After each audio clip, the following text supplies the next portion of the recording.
Well, hello, guys. It's LC Holt here. This is my update for the week of August the 5th. Today we're going to be talking about the life of Marilyn Monroe. But first, I got to talk about the lady sitting to my left. Why is she to my left, you might be wondering? I'm usually over there. Well, because she is the authority on Marilyn Monroe, especially compared to me. I know a lot about Marilyn Monroe, but today I'm going to be taking the audience's perspective, asking questions that you guys may or may not be aware of about the life of this great actress and her tragic death. But before we do that, I just want to say the day we're streaming this, August the 3rd, is Rebecca's birthday. It's my birthday. So happy birthday, Rebecca. Thank you.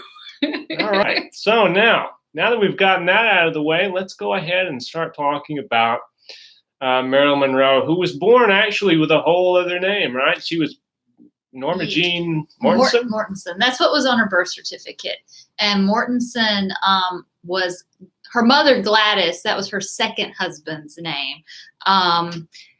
Now, wait, she was born what, June 1st, 1926 in Los Angeles, California. So she is a Los Angeline from birth. Yes, she was.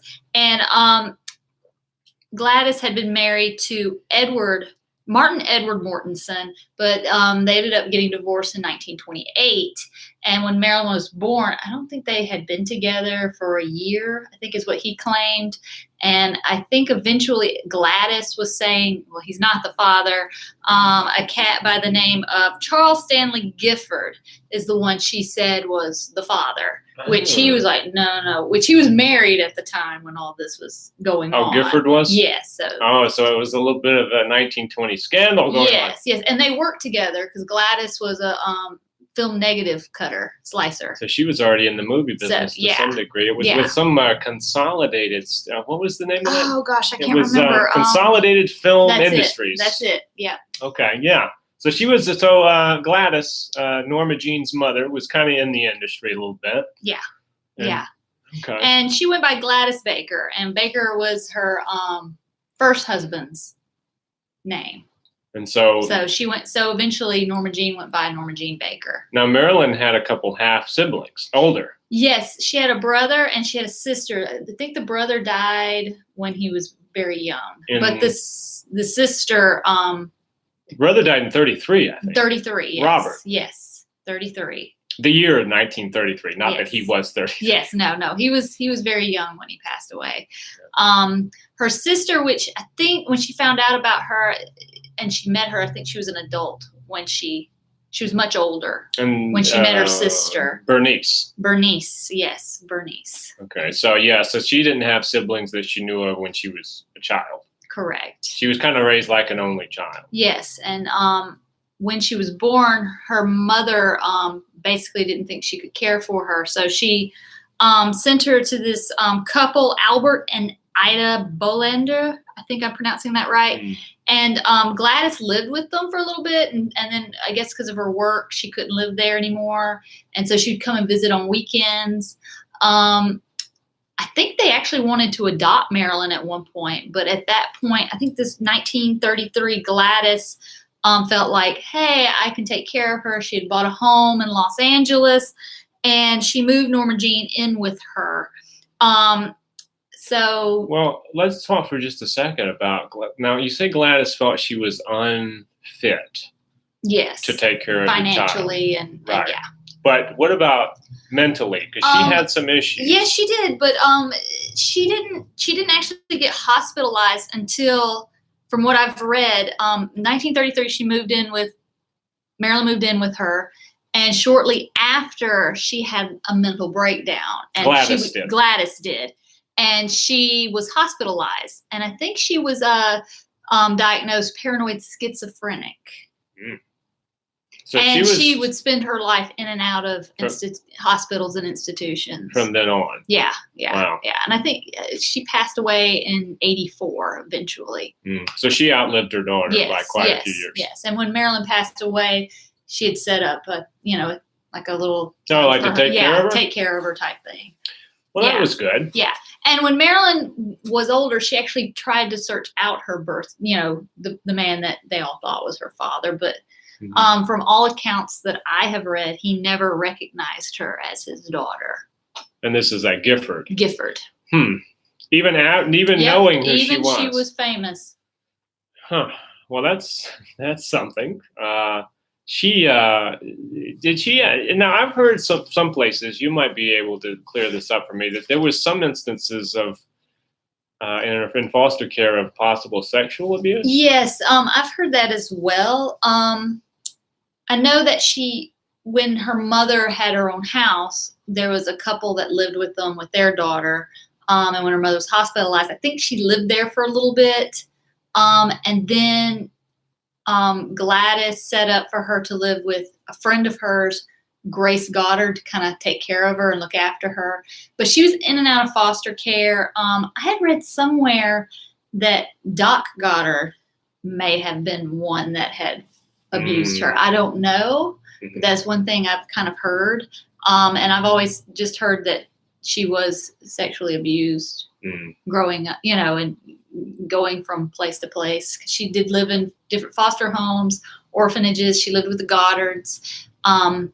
She lived with, I think, a family member of the Goddards. Now, were the Goddards the ones that had to move to West Virginia for correct. work? That's correct. Doc was relocated, and they could not because of legal reasons, because she was still a ward of the state. That she couldn't go. So she would have had to go back to an orphanage. She would have had to gone back to foster orphanage. And she was at Van Nuys High School at the time. And so Grace knew a neighbor who had a son who was 21 years old, James Doherty. And they basically were like, hey, and he's like, oh, she's a nice, attractive girl. Yeah, sure. So basically get married or go to foster care or orphanage. So she chose marriage. She didn't finish high school. And she got married. Right after she turned 16, she turned 16 on June 1st, and they were married June 19th, 1942. So she was 16, he was 21. Yeah. He shipped off, though. That's correct. Shortly after he enlists with the Merchant Marines. Because this was like 1944-ish? 42 to 44-ish is when he enlists, and he gets shipped off to the Pacific because it's World War II. And 2 years, right? Yeah, it was about 2 years. And while he's shipped off, she's working for the radio plane company. And while she's there, a photographer comes in, and his name was David Conover? Yeah, Conover. And he was from the U.S. Air Force's 1st Motion Picture Unit.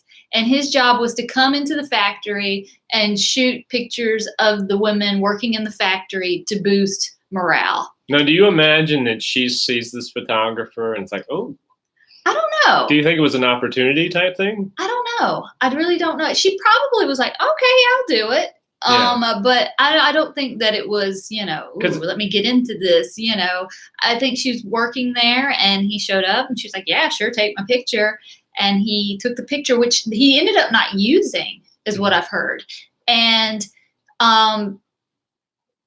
he comes back, and he's like, hey, you got something here. Why don't you start modeling? So she starts modeling for him and some of his photographer buddies.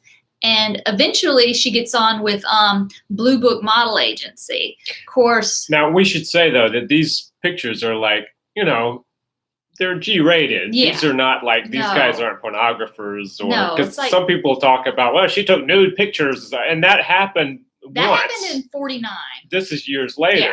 Like 5 years. The one that came out later. Yeah. And we'll talk about that when we get there. But I just wanted to say that these guys were not like sleaze guys. These were guys like that were doing it for the, the U.S. Army, I guess, for calendars and stuff like that. Yeah, she did. Yeah, and magazines and things. But right. Yeah. So anyway, Blue Book. Didn't she go by a name Jean Norman?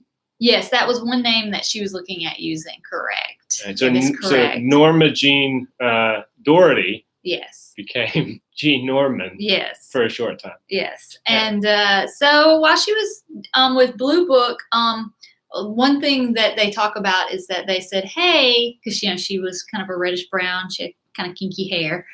And they said, if you want to be, book more gigs, you need to go blonde, get you more gigs, and it photographs better. It's what I've always heard. And so she started to, get the curl out of her hair and started going a little bit lighter to get more jobs. And but not platinum yet. She was not platinum yet.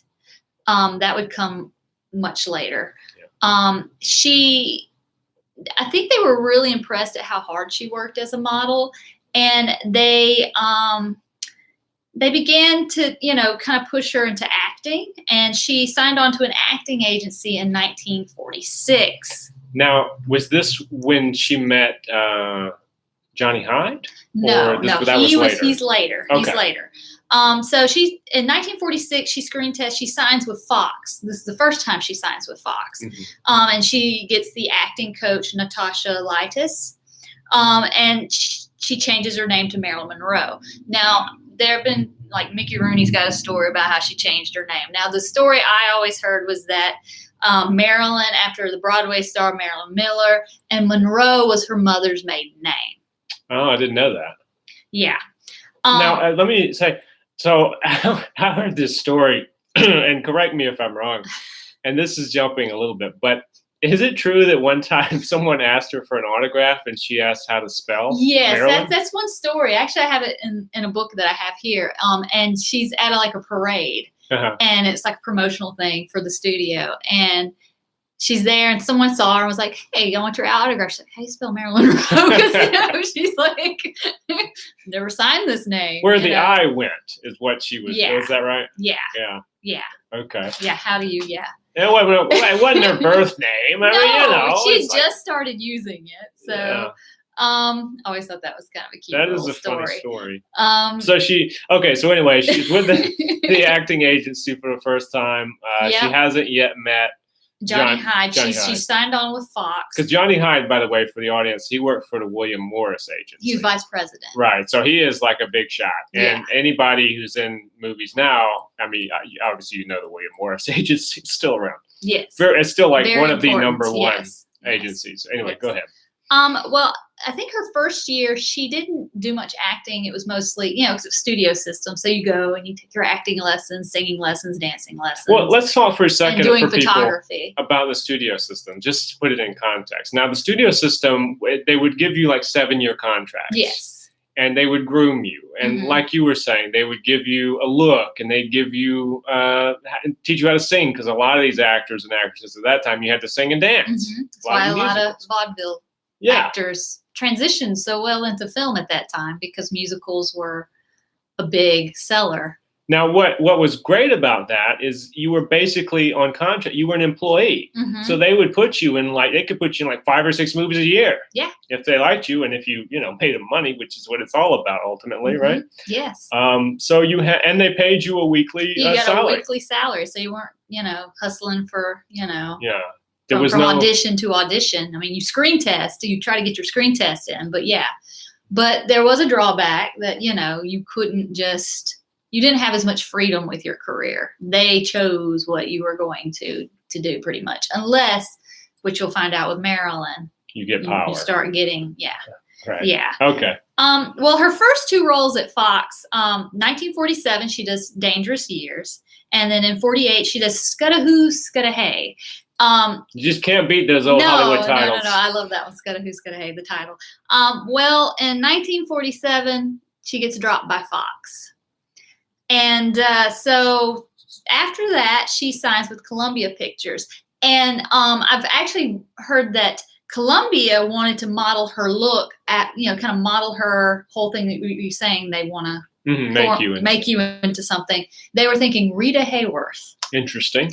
And if you ever seen the one movie that she did, she was kind of her big role with Columbia Pictures. She was a co-star in a low-budget musical called Ladies of the Chorus.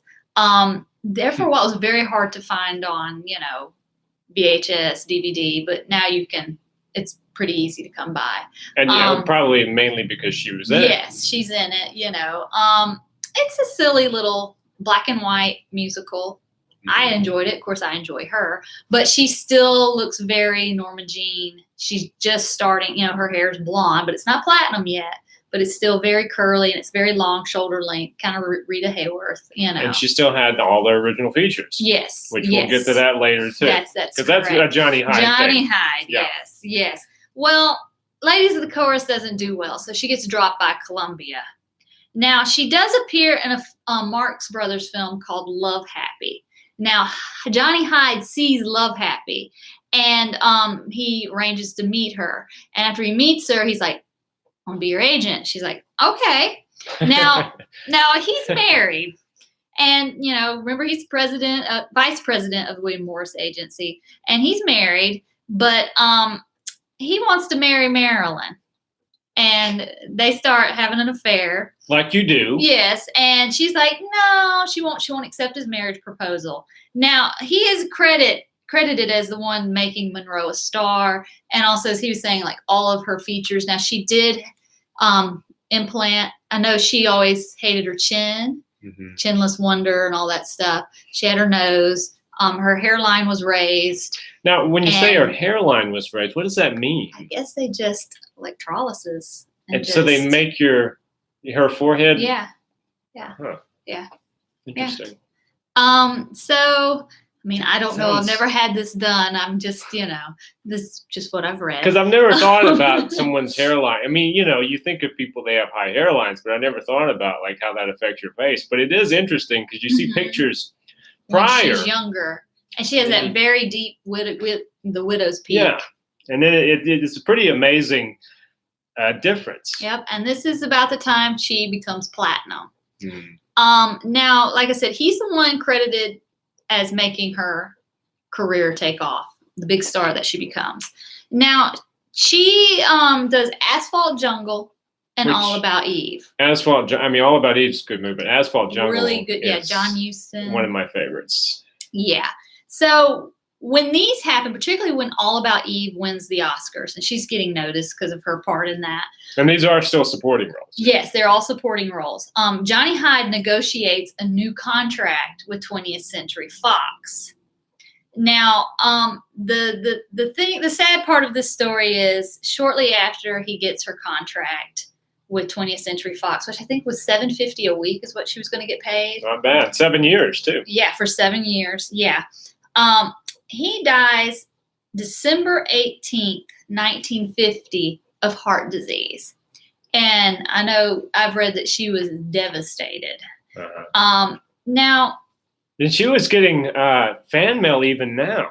Yeah. Thousands of fan letters, I heard. Yeah. Because she was, she was doing a lot of, she was a pinup model. That was kind of her type, her body type. She couldn't, do like the well, explain for a second. Fashion model. What would be the difference between the two? She's more hourglass, very, and I guess fashion models, I know fashion models today are very, twiggy looking. Yeah. Right. Yeah.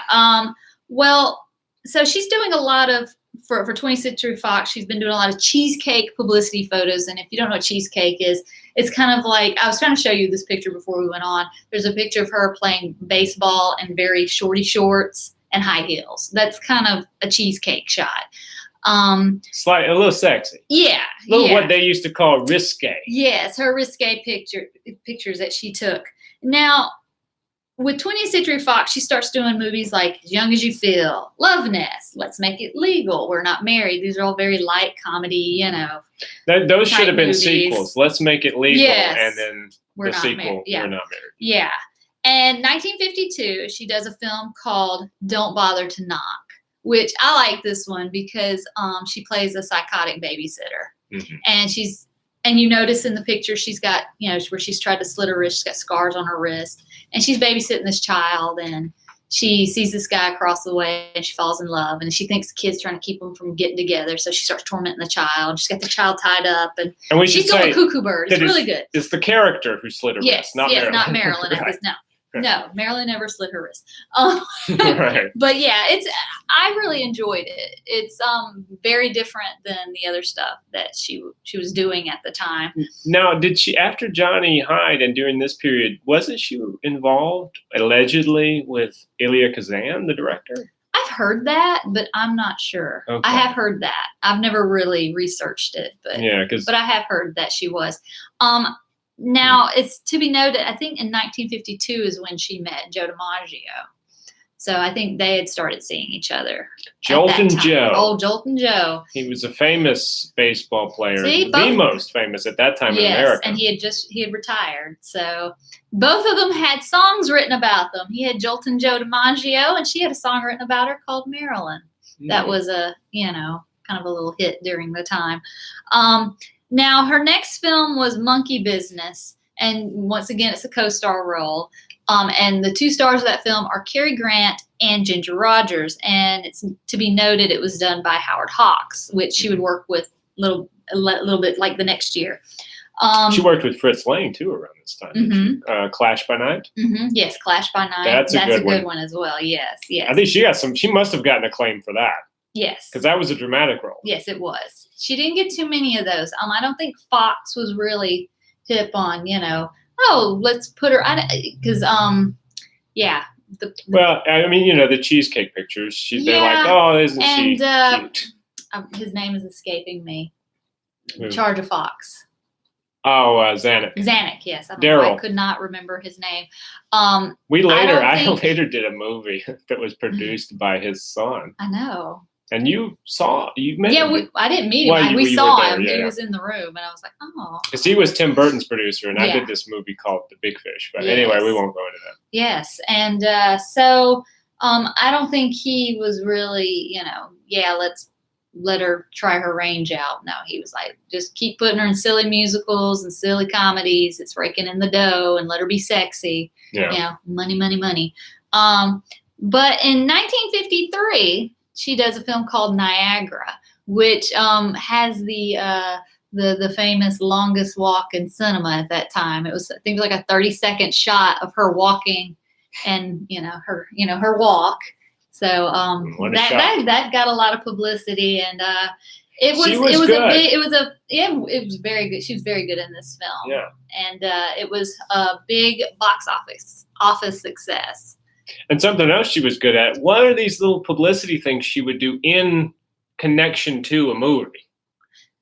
Right. I mean, well, we'll go into one of them, the most famous one later. Yeah. But yeah, I mean, she could just not only be in the movie, and I'm sure the studio had a lot to do with this too. Yeah, the studio system. Yeah, it's like they would arrange little publicity things while filming, like the walk and stuff like that, and that would appear in newspapers and magazines long before the movie. Yeah. To garner some anticipation for what you might see coming up. Yeah. But anyway, go ahead. Yeah, and so the film is like a really big hit at the box office. And then her follow-up movie, now this is when it starts taking off. And you'll know this title. She does Gentlemen for Blondes. Howard Hawks, who she'd worked with on Monkey Business. And in that film, that's the famous film with Jane Russell, where she wears the pink dress with the pink bow, and she sings Diamonds Are a Girl's Best Friend. Now, that would later be, nodded to by Madonna in Material Girl. Yeah, Material Girl. So, and that movie, Gentlemen Prefer Blondes, over $5 million that made in 1953. And it was first a book, then a Broadway musical starring Carol Channing. And then Carol Channing didn't get to do the movie. Marilyn did. You kind of feel sorry for Carol Channing because she was Hello Dolly, and then she didn't get to do that movie either. So Hollywood. her big Broadway shows, she didn't get to do the movie versions of them. But during Gentlemen Prefer Blondes, a big publicity thing they did was she and Jane Mansfield go to Grauman's, and they put their hand and feet print in the cement at Grauman's Chinese Theater, which is still there today. Is it true that there was a diamond to That's punctuate? What I've heard, and it's obviously gone now. Yeah, that she put a diamond to punctuate the eye. That's what I've always heard. It would not have stayed there long, that's for sure. No. If I were them, I would have used some fake stuff. But her next film, also another big hit and very iconic, was How to Marry a Millionaire. Lauren Bacall and Betty Grable. And keep in mind, Betty Grable had been the blonde pinup, queen. And basically, you kind of feel like this is the passing of the torch between Betty Grable and Marilyn. Betty Grable still has it, but, Marilyn is, the one at that time. It's like the hot ticket. Now in 1953 as well, December, old Hugh Hefner publishes his first issue of Playboy. And the picture, now she never posed for Playboy. This is something that has to be pointed out. Yeah, I think you should clear that up. That really irritates me. Like, oh, she was in Playboy. She never posed for Playboy. The cover photo of the first issue of Playboy was taken from a Miss America pageant parade in 52. And the centerfold picture was the photo that was on the calendars that she took in the 40s. So late 40s. And was this the nude picture? Yes, this was the nude picture. So that was like the 49 picture. Yeah. So she didn't do the spread in Playboy. He bought the picture. Because Hugh Hefner was a shrewd businessman. And he knew she was big money at the time. She was becoming very popular. So he saw an opportunity and was like, hey. So your very first issue, splash Marilyn Monroe on the cover and the centerfold. Yes. So that's what happened with old Hugh and Playboy. Now, the following year, January is kind of a bumpy month. She doesn't want to do a movie. And once again, studio system says, hey, we want you to do this movie. She's tired of doing a certain type of movie, which are these, comedy, musical, fluffy things. She wants to do other things. And they're like, no. Xanax like, no. And so they assigned her to be in a film called The Girl in Pink Tights. And she says no. And she actually refuses. And she is suspended from 20th Century Fox January 4th, 1954. And she wants to renegotiate her contract because her pay has never changed since Johnny Hyde had negotiated it. And the movies she's in are bringing big bucks. She's her stardom level is going up, and nothing has changed in her contract. Is it a coincidence that 10 days later she married? I don't know. It's kind of funny. January was a busy month. Yes. Because as you said, on January 14th, she marries Joe DiMaggio, they go on honeymoon. Now, this I don't think is a coincidence. During her honeymoon, she goes to Korea to perform for the troops. I'm sure they appreciate it. Oh, they did. And I know she loved doing it because she said that, there was just so much love she felt from the audience and appreciation. And she really enjoyed going there and visiting. Yeah. But it was a big, to do news event. Now. But they did reach a settlement. They did. Her in the studio. Her in the studio now in March. Yeah, they reach a settlement, and this includes a new contract. She gets more pay, and they offer her the role in the film adaptation of 7-Year Itch, which is on Broadway at the time. But the next movie to be released is when she's already filmed River of No Return, which she didn't really like. She just felt like, oh, it's just scenery. And then I'm kind of stuck in there. Just plug Marilyn in. Yeah. And the next film she does is There's No Business Like Show Business. And I think they made her do this because she backed out of The Girl in Pink Tights. It's a fluffy musical movie. And it doesn't do well like her other films did at that time. Now, although I do love that movie, September of 54, she begins filming The 7-Year Itch. And they're going to film the famous skirt blowing up over the subway grate scene.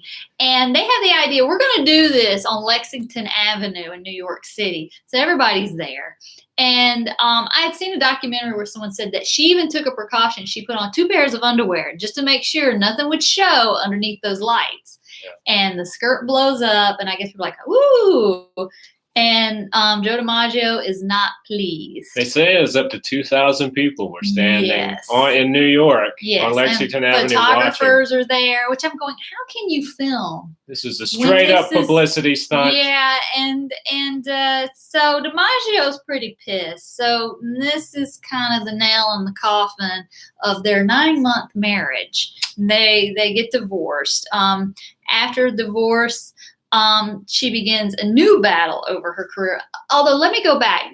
The scene that they filmed at Lexington Avenue, they didn't use any of that footage. They ended up having to go and doing it on a set. Yeah. Which you could easily have done to begin with. Right. Yes. And saved her a whole hell of a lot of trouble and in marriage. The marriage department. Yes. Yeah. Pissing poor Joe DiMaggio off. So after. 2,000 people Googling at your new wife's it's dress also blowing up. No wonder they couldn't, they had to go reshoot it. I'm sure nothing was usable. Yeah. So after her divorce is finalized, she starts a new battle with her over her career. She gets fed up and she leaves Hollywood for New York. Now, this is my favorite part, one of my favorite parts of her career. She goes to New York. She and photographer Milton Green, they start Marilyn Monroe Productions, which is like an independent film. Well, it is an independent film company. And she begins studying method and attending classes at the Actors Studio. She wasn't an official student. She would just sit in classes, like sit in the back and observe. And she was taking like private lessons with the Strasbergs. She befriends Paula and Lee. And they were Lee Strasberg was famous for creating the Actors Studio. Yes. And he was a big proponent of method acting. Yes. Now, if you've ever seen the James Lipton talk show Inside the Actors Studio, that's the very same Actors Studio. Yes. James Lipton and his wife, Kat Combs. Mordecai.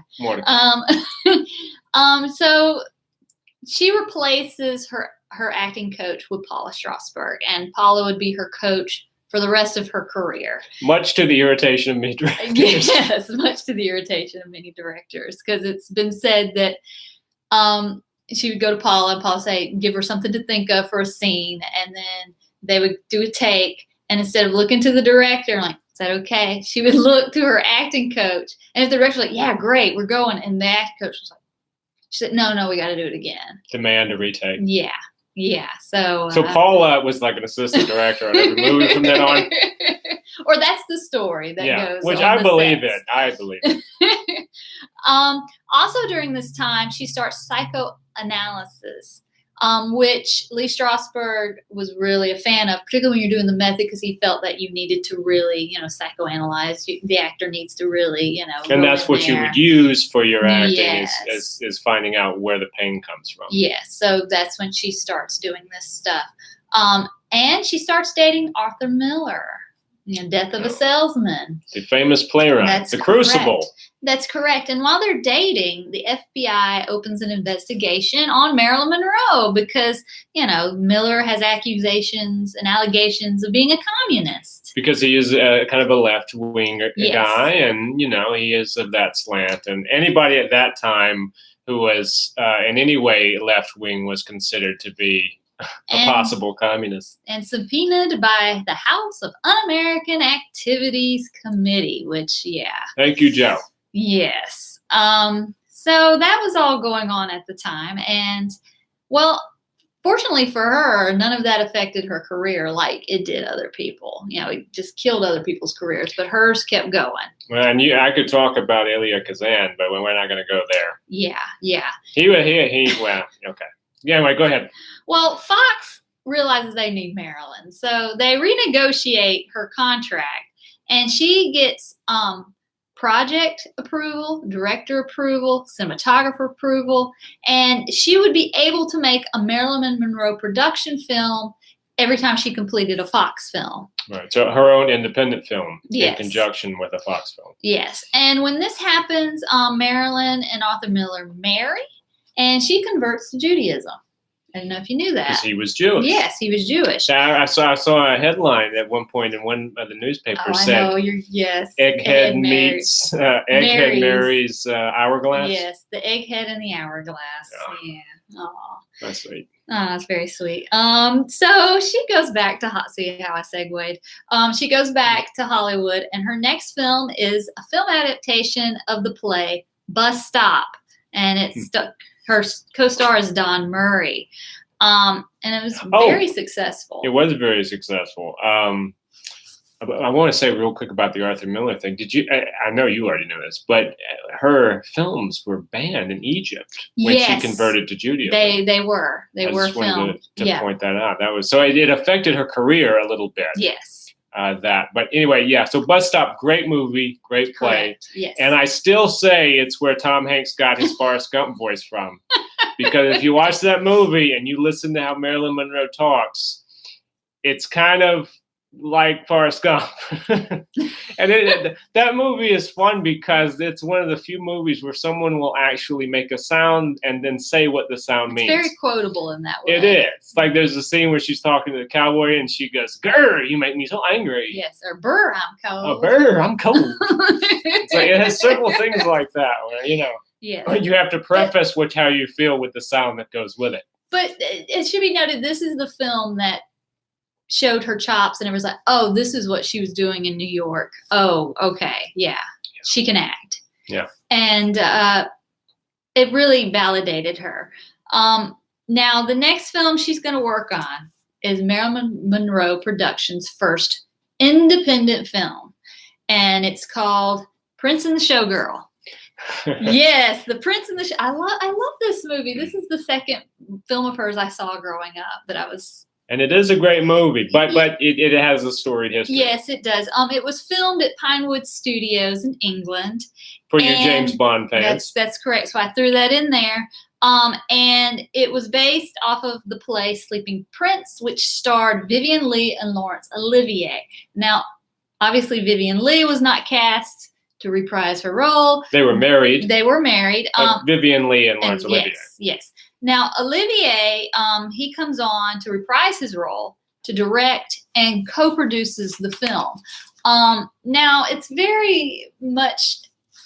very well-known fact she and Olivier did not get along as the filming progressed. I think when they first met, they're like, oh, ha, ha, ha, we're so charming. But I think once we got down to the nitty-gritty workday, I think they were ready to strangle each other. Yeah, because Olivier was very much an old school theater actor. He was not into the actor studio method acting and stuff like that. He didn't. And Paula Strasberg was omnipresent. Yes. She flew out to England to be on the set. And also Monroe felt very disrespected by Olivier as well during the process. And then I've heard a story where she would show up late because she was annoyed with him. Mm-hmm. This is when, and so he would get annoyed, and that's just how that all went down. Now, do you think, as Olivier later said, that she would bungle takes on purpose out of spite? I've heard that, particularly with Some Like It Hot, which I was going to get to later. But I can go ahead and talk about it. There were scenes that she wanted to be redone, and Wilder was like, no.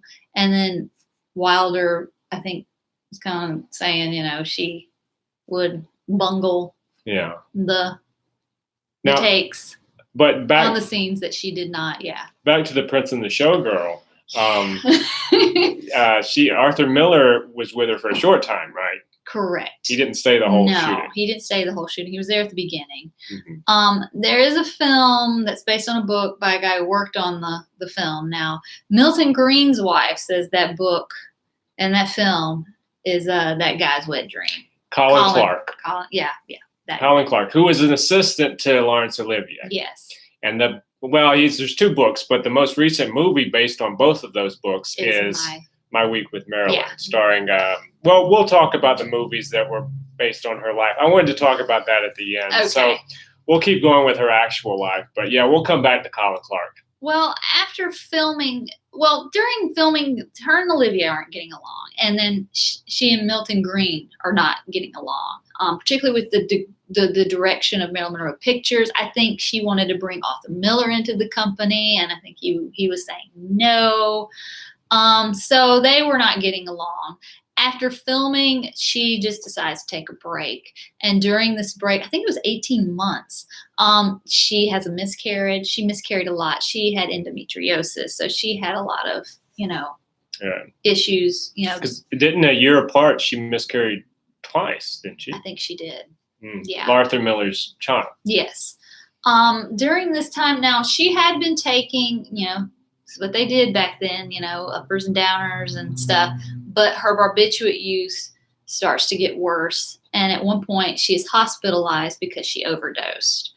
Because she would sometimes mix alcohol in. Yes, she would. Okay. Now, she eventually dismisses Green from Marilyn Monroe Productions, and she buys his shares. So he's out, which is very sad because I liked when they were together. Anyways, in 1958, she has to go back to work. And the film that she goes back to work on is Some Like It Hot. Now, I saw in a biography many moons ago, one of her biographers said the reason why she did that movie was because the Millers needed money. And that's what I've heard in a bio.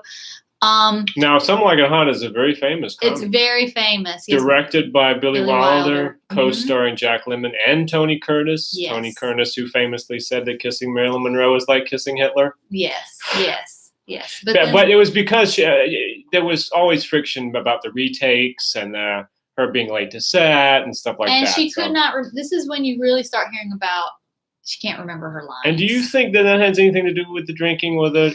That's what I'm thinking, because you start seeing what's going on in her life at this time. She's miscarrying. She's obviously not happy with Arthur Miller. Her barbiturate use is going up. I just wonder, because it doesn't seem to be that. I mean, you heard of things in the early days, but not like this. To me, I don't know. This is just what I've read into it. Now, on the set, we already talked about how she would have conflicts with Wilder about scenes, and she couldn't remember her lines. It was very. And again, Paula Strasberg is always there. Yes. But Some Like It Hot was a huge hit. It was a huge success for her. I don't think she wanted to do the movie, but it ended up being I think it was her last big film that was released, because after this, she once again takes a break. And after her break, she comes back and she films Let's Make Love, which did not do well at the box office. Not a big hit. It was directed by George Cukor, and it co-starred Yves Montand, which, to be noted, she has an affair with him, because at this point, her and Miller are not getting along, and I think he's already got somebody else too that he eventually marries. It's what Prince Charles would say their marriage was irretrievably broken down. Yes. Yeah, that was very good. Thank you. Anyways, so Let's Make Love is not very, very successful. And if you ever watch it, I mean, it's entertaining, but you can see it's not what her earlier stuff was. Now, during this time, Truman Capote is really rallying for her to play Holly Golightly in Breakfast at Tiffany's. Now, producers are a little nervous about this, and they're kind of like, no, we keep hearing all this stuff that's going on set. And they were like, no. So, fortunately for Audrey Hepburn fans, Audrey gets the part. And Marilyn, even though it is said that the part was written for her and she inspired the part, she did not get it. Makes you wonder, what if? Yeah, what if? What if she was wearing those Goldsmith glasses? But Arthur Miller is not totally out of the picture yet. No, he's not. Because even though they're having trouble with their relationship, they're still together, yeah. And he's been writing for her. Yes, he's writing her a serious role. And it's written specifically for her, and it's called The Misfits. Now, this would be the last movie that she would complete. And it's a hella film, guys. It's a great film, but surprisingly, it didn't do well either. That's amazing. It was Clark Gable, Montgomery Clift, Eli Wallach, and Marilyn Monroe, and only one of those would live. That's right. Yes, because Clark Gable dies shortly after of a heart attack. It's his last film, too. It's his last, him and Montgomery Clift's last film. Yeah. Well, let's talk for a second. Remember, you told me about the Marilyn Monroe story where she used, after he died of a heart attack? Yeah, because, she's, the same shenanigans are going on. And supposedly he made a comment saying that little girl's going to be the death of me. And he dies of a heart attack afterwards. Now, he had just had a newborn baby. And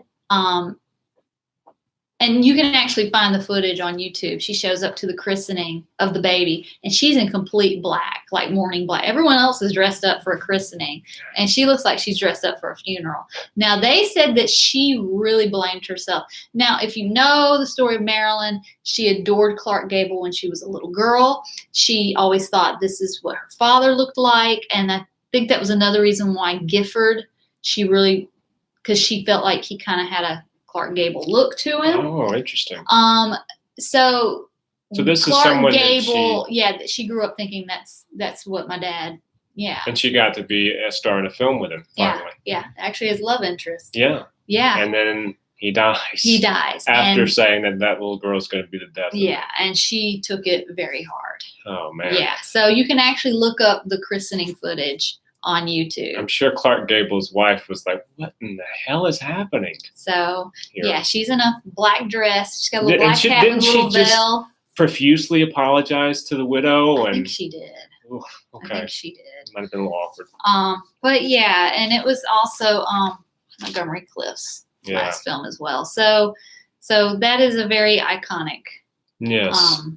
Iconic film, particularly when she's got her little pigtails and she's screaming at them about hurting the horse. In a wide shot, beautiful, glorious black and white. It's a beautiful film. It really is a great movie. And actually, that's the shot, if you are a big mega fan, when they did the Christie's auction, the picture that's on the front of the Christie's catalog is a colorized photo of her during that time, except she's, it's between takes, so she's kind of looking fun and happy.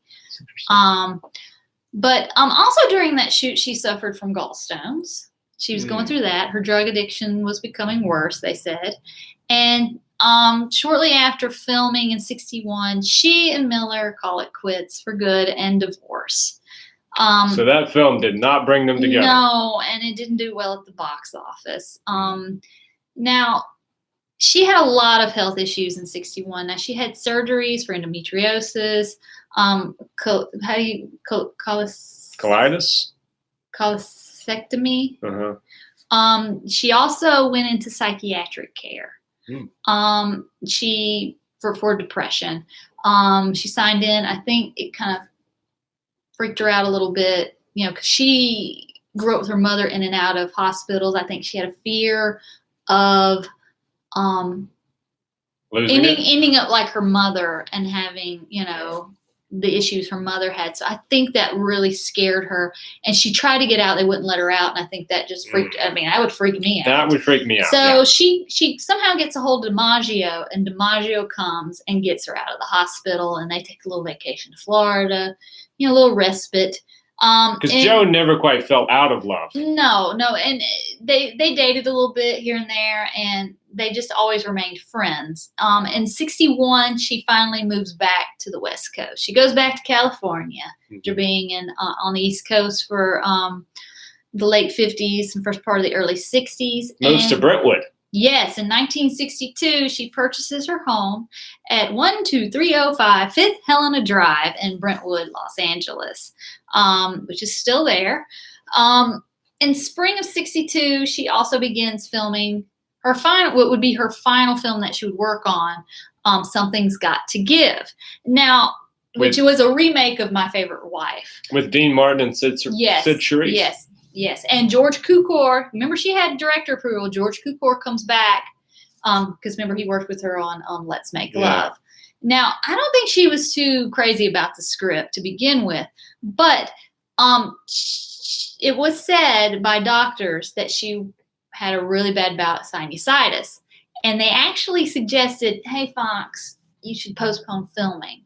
She's not ready. And there's a really interesting documentary. If you haven't seen it, you should watch it. It's called Marilyn Monroe, The Final Days. And the people that worked on the film, a couple of the guys that went, said they went and visited her, and they felt like she wasn't ready. Probably not. I think they meant more emotionally. They just felt like, we should wait. But Fox wanted, because you have to think, she's also the most bankable name at Fox since Shirley Temple was around. So they're like, well, we need cash right now because we got Cleopatra going on and it's getting out of control over there. And costs are going uppity, uppity, uppity. And so we need, or is it? Yeah, so we need a Monroe film to bring some money in. So, which she's probably already a little salty about, as young folks would say, because she actually wanted to be in Cleopatra. And she had like a whole photo campaign where she poses different famous women through history. There's like a photo of her as Marlene Dietrich. And then there's a picture of her in a Cleopatra style. And it's really interesting. And I think it appeared in Life magazine in the late, or I think 1960. But Lizzie Taylor got that part. Liz got it. So, so they call on old Marilyn to come film this movie that I think she thinks the script is a complete turd. Not her words, mine. But, so they don't postpone. They don't listen. And for the weeks that they work, most of the time she's calling in sick because of sinusitis. Day after day. Day after day after day after day. Now, people are getting annoyed, but like I said, I've heard that the doctors have confirmed this illness.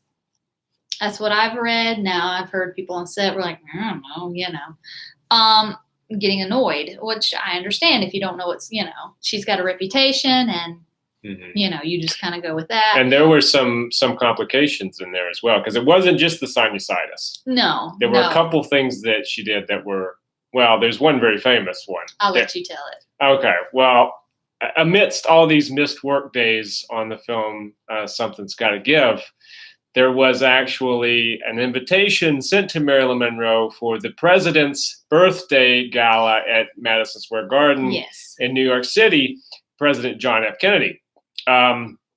She knew John F. Kennedy, which I don't know, we'll go into that a little bit, but, she knew him. And so they told her basically, no, we're working on this movie. And now I heard also, and I think it was in the final days, her stand-in, when they interviewed her, she said that, if I remember correctly, she said that she had approval to go. But then later the producer said, we did not approve you to go, but she went anyway, amidst all the controversy of all this money being lost on this film that they're working on. And she appeared infamously late on stage, which was staged, in front of the president. And she sings the infamous Happy Birthday song. At the same time, they should look at it, hey, this is great publicity for the film we're working on. I know we're behind schedule. But I think that's what turned Q-Core, right? Yeah. Because Q-Core was on her side for a long time. Well, also, when she came back, she films the I think she was like on fire when she came back. She filmed, and they got several days out of her, and they filmed the famous nude swimming scene for the film. Which coincidentally, photographers were there for the magazine. She invited her favorite photographer, particularly George Barris, to shoot some of it. Now, and I think it was him that said that when they took the picture, she says, "Now this is going to knock Liz off of the cover of magazines," and it actually did. Yeah. Unfortunately, it came out after she passed away, but she seemed to be doing really well that week, and the people that were on set that week noted, she was doing well. She seemed really up. She showed up for all these days.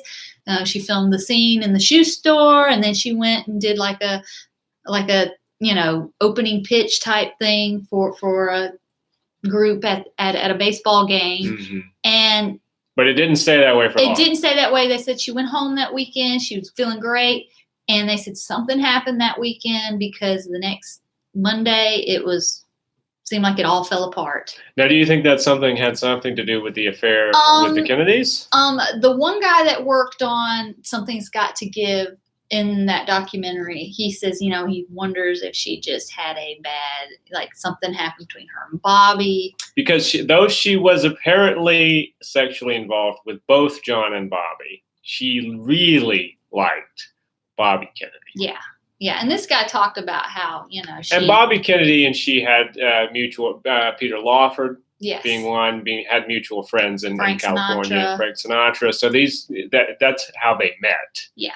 I mean, because Frank Sinatra even gave her dog, Moth Honey. So, Well, anyway, let's go on and say how this ended on Something's Gotta Give. So Fox is not happy because like I said, they're so worried about Cleopatra being over budget and all the stuff that she's calling in for. So Fox fires her.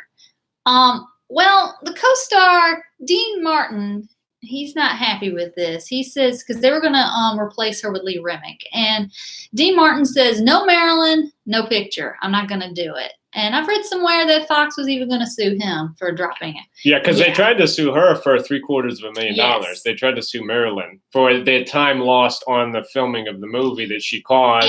And they began kind of, I guess would you call it a smear campaign? Yes. Saying basically she's cuckoo bird and she's difficult and her career's over with. She's washed up. Well, over that summer, she kind of begins her own little campaign. She's going to try to get this movie back together. Obviously Dean Martin's all for it. She starts doing interviews and photo shoots. She does the photo shoot with Bert Stern, which was, I think, supposed to be in Vogue, but was later released as The Last Sitting. Now, when all this stuff's coming out, Fox realized, we need Marilyn. So they renegotiate, and filming was supposed to start back with everybody. So after all that smear, they rehire her. Yes. Except that George Cukor was not coming back as director. He said no. I don't think she wanted him back. Oh, really? I don't know. I just know that he was not coming back. Mm-hmm. I know he had enough as well. No. And with this renegotiating, they offer her a role in What a Way to Go. And I think they renegotiate her whole contract as well. Now, she was also talking about that summer. She wanted to do a biopic about Jean Harlow. I've heard of this. So this was something supposedly she wanted to explore. Like I said, they didn't get around to finish filming the film because August 4th, she goes to bed. And Eunice Murray, who is her housekeeper, stayed over that night and wakes up at 3 a.m. This is Eunice's story. On August 5th, sees that her light is still on under Monroe's bedroom door. There's no response from the room, and the door's locked. And so, we do what we normally do. We don't call 911. We call her psychiatrist, Dr. Ralph Greenson. Makes sense. Yeah. And Greenson comes over, and he breaks through Marilyn's bedroom window, and he finds her dead. Now, once again, we do what we normally do. We still do not notify the authorities. We call her physician, Dr. Engelberg, and he arrives at 3:50 a.m. and pronounces her dead. Now, I've read that at 4:25 they finally called the police. Now, toxicology report found chlorohydrates, Nembutal, barbiturates. Yeah. In her liver. And there were famously photographed next to her empty medicine bottles next to her bed. If you've ever seen pictures of the crime scene, you just kind of notice her bedroom doesn't really look put together. It's just kind of the bed and table, and there's like bags. Now, did you and Eunice Murray, the maid, did she stay over often? Yeah, she was. She lived there, basically. Yeah, she would. Yeah. Okay. Yeah. So it's not unusual she was there. No, and I think she was hired by her psychiatrist, which there was like a whole. There's all these we know about the conspiracy theories, which I'm sure you'll probably go into. Now, Joe DiMaggio, God bless him. He's the one that, goes and takes care of everything. He arranges the funeral, and he does not let the Hollywood folks into the funeral. They're not invited, just very close personal friends and family, her sister. Joe DiMaggio was not a fan of the Hollywood. No, but the Strasbergs were there. Mm-hmm. Lee gave the eulogy. They played her favorite song, Over the Rainbow. And Paula was crying because the paychecks would dry up now. You're terrible. So the funeral was held at Westwood Village Memorial Park Cemetery, August 8th. She was interred at Crypt 24 at the Corridor of Memories. Which you and I saw. Yes. The chapel's still there. It's kind of weird because you try to find it and you just see big buildings everywhere, and then you just go through like this little. It's like a courtyard between buildings. Yeah. It's the oddest place for a cemetery. Yeah, and then when you go in, it's kind of like a little time capsule. And everybody's there. Everybody's there. Everybody is Everybody. there. Truman Capote's there. Yeah, Walter Matthau, Don Cassavetes, Don Knotts. Dean Martin. Yes. Everybody is in this place, and it's in the weirdest spot, just in between buildings in the middle of Los Angeles. It's very weird. And like I said, when you walk in, if you've ever seen pictures of the funeral and of that time period, it's kind of like a little time capsule when you go, except for probably more people there. But you like walk around the parking deck, and then there it is. Yeah, because it was a pretty new place. Yeah. When she was she passed. We'll talk about momentarily her death. I wanted to talk to you about these sort of conspiracy things, and I'm not going to get too deeply into it because I have my own personal opinion about it. Do you think that the Kennedys were involved in all this and that they had murdered her because she found out something? I mean, it just goes into so many wacky areas. Yeah, you hear about the Red Diary, and then you hear, there was one that I read where basically, because they said that what she would do when she would start going under, she'd start calling people as a cry to help, and maybe she called them and they were like, and then she died, and then that's the cover up. I don't know. I've heard all of these different variations of stories. Now, they did find that, didn't they find Diary. later that her house was bugged or something? Remember that? I heard they said she was bugged. Yeah, but that doesn't necessarily mean that there was a conspiracy murder. Well, I mean, obviously the FBI was following her because you can go on their website and read documents that transcripts. They've been released. I know they followed her closely, particularly when she took a trip to Mexico and the company that she was keeping. But the Mexico trip, wasn't that just to get a quick divorce from Arthur Miller? She also went to Mexico. She bought some furnishings for her new home. She did get divorced in Mexico, but she did take a trip, and they say she also got some of her. You have to go back to the Un-American House Committee investigation and the fact that she was apparently having an affair with the President of the United States. It's not unusual Bobby, who was at that time the Attorney General. It's not unusual to think that they would have files on her. I mean, that in and of itself and also is not. Some of the files they do talk about, like some of the people she was hanging out with. Yeah. That they were suspecting, they're communists. Why is she hanging out with these people?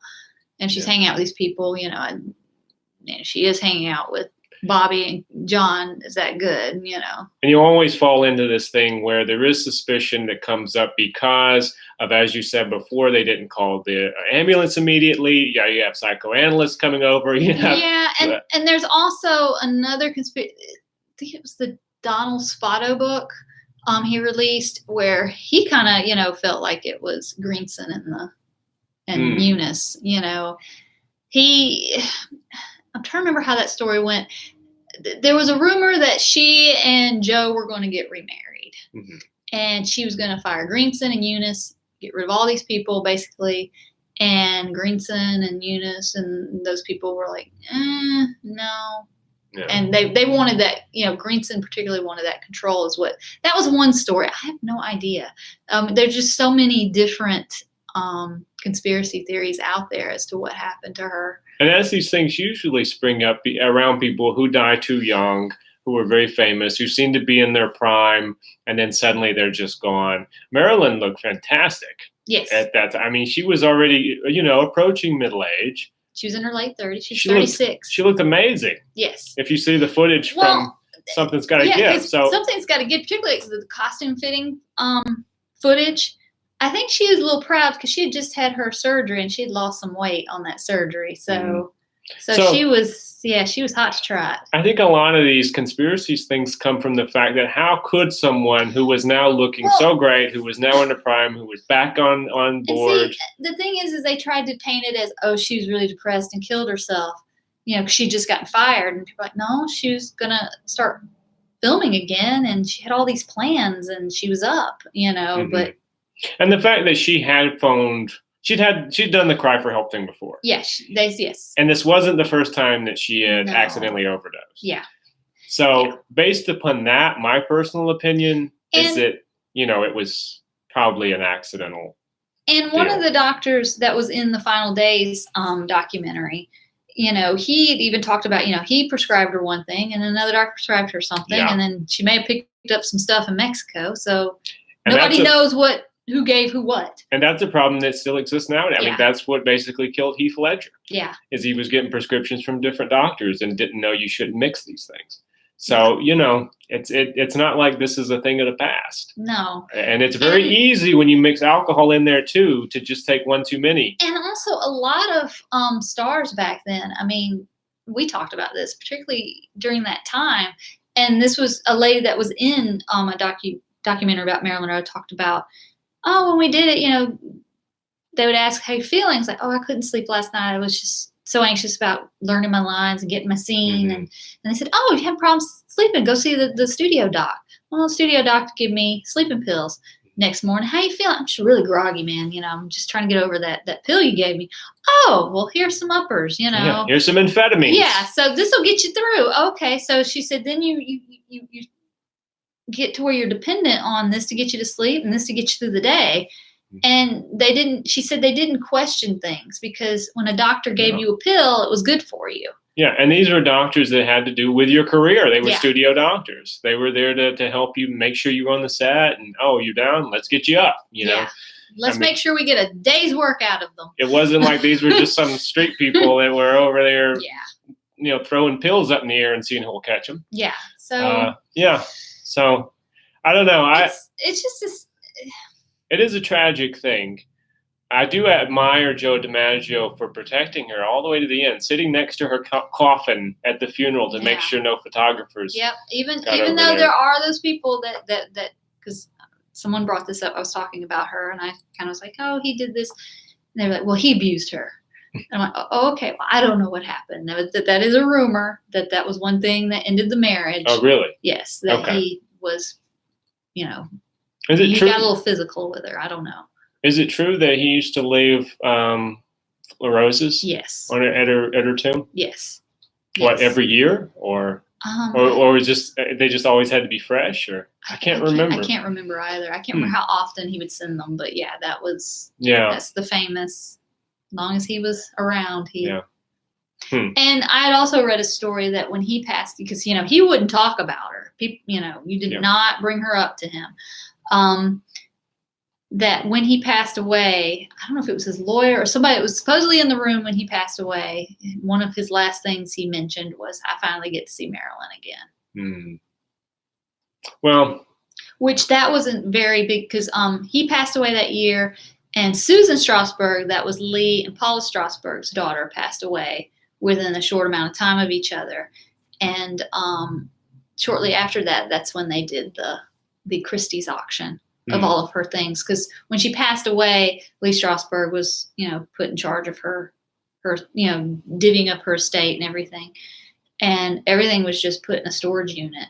And there's another documentary about her that came out, and they actually show the storage unit. They said, you would never know in this storage unit. And they show it open, and it's like all of her stuff in there. Even the little white piano that her mother bought when they lived together in 1933. And wow. She loved that piano because it reminded her of a happier time. But yeah, all her stuff was in that storage unit, and in fall of '99 they sold it. They sold, yeah. And it made so much money. It did. They sold off the happy birthday dress, and then a couple of years later, whatever, I guess Christie's didn't want to sell or wasn't, considered, Julian's auction house sold. They had a different auction, which their catalog is about like this. I have both catalogs. The Christie's catalog is about this thick. I call it the Bible of Marilyn. You want to look through and just looking through it and looking at her clothes, even clothes she kept over the years. There's like a pair of plaid pants that she kept. And there's like photographs at her in different stages of her life. And you're like, oh, there's those pants again, that she kept. Her writing, her just knickknacks, her books, her pots and pans, every little thing that they sold. It's kind of like, you look through it, it's like, oh, this is the person. Yeah. These were her things, which is kind of creepy to think that they, big auction, go buy Marilyns, pair of socks or something. But But yeah, rather than opening a museum, maybe. I don't know. I don't know how she would have felt about that. People are here auctioning my stuff off. But then also, I don't know how she would have felt about, oh, here's a museum of all my stuff that I had in my house when I died. But well, I mean, she lived a hell of a life. She did. A tragic life, a tragic death. As we come down to the last few moments here, I know you're very particular about movies that have been made about Marilyn. So since what I liked. So what we're going to do is I'm going to talk about, these are going to be really quick because we're right at the end of the show. I'm sorry. So what we're going to do here is I'm going to say a movie, and I'm going to say the person that played Marilyn Monroe in the movie, and I want you to give a thumbs up or a thumbs down. That way you can always say, well, I never said anything bad about him. Okay? Ready? I already said I haven't seen one that I really liked. Well, but you go killed for the goose. Okay, go ahead. Ready. That's my goal. We're going to do 3. Ready? Okay. Marilyn and Me, 1991, in which she was played by Susan Griffith. Now, Susan, a very well-known Marilyn Monroe I like impersonator. Susan Griffith as an impersonator. She was on Quantum Leap. Yes, she was. And Time Cop. Yes. Well, anyway, this is supposed to be a yay or nay.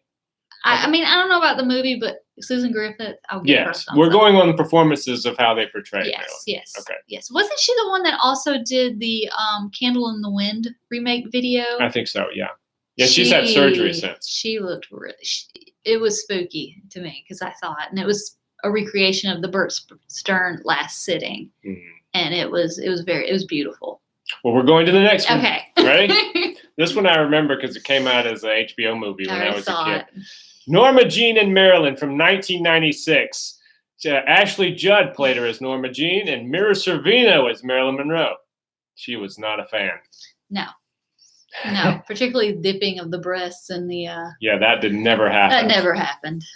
Okay, so we'll just move on from there, yeah? Even if it was a reference to a joke, it never happened. And people who don't know any better will think that actually happened. Anyways. So the more recent one, which is based on, we said we'd mention him again, Colin Clark's 2 books, was made into a movie called My Week with Marilyn, in which an actress who I think is very talented, Michelle Williams. No Marilyn. She's no Marilyn. I'm sorry. She's not. Production-wise, it looks great. The costumes are on point. Mm-hmm. I mean, but at the end, I agree with Milton Green's widow when she says that's his wet dream. And secondly, at the end, when he's watching her perform black magic and she's in this dress, I'm like, what the hell is he watching? Because that song was from Bus Stop. And she's like shimmying it up. Like, I'm like, what the hell is this supposed to be? And he's like, it just irritated me. So that's a thumbs down. Thumbs down for me. Okay. No. Well, it's all right. You don't have to like it. I mean, same thing with Quantum Leap. That's the first time I ever saw a movie. I was like, oh my God, they got the cost. Okay, wrong years because they have her auditioning for Misfits, which is totally wrong because it was written for her by her husband. I mean, but I love that impersonator and also the costumes when they were trying to recreate the Poochie look and the famous Mexican cardigan, which I'm totally obsessed with that look. Mm-hmm. The George Barris last photos he did of her.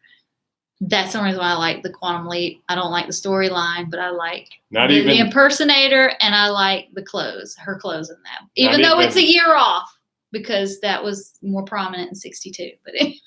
Not even Scott Bakula could save her. Nope. And if Scott Bakula. Ridiculous. If Dr. Sam Beckett can't save you. And he did not save her so she could do Misfits, for crying out loud. Okay, well, on that note, I hope you all enjoyed our discussion about Marilyn Monroe. I want to wish another happy birthday to Rebecca Ivey, and I want to thank you for being on the show and talking to me about Miss Monroe. Well, thank you. It's a topic I'm very passionate about. And I don't like to talk too much because I know there are a lot of opinions and a lot of people care about this person. And we all have a right to them. Yes. Yeah. So... anyway, you guys, thanks again for joining us. Until next week, I want you all to take care of yourselves. Happy birthday. Thank you. Bye, guys.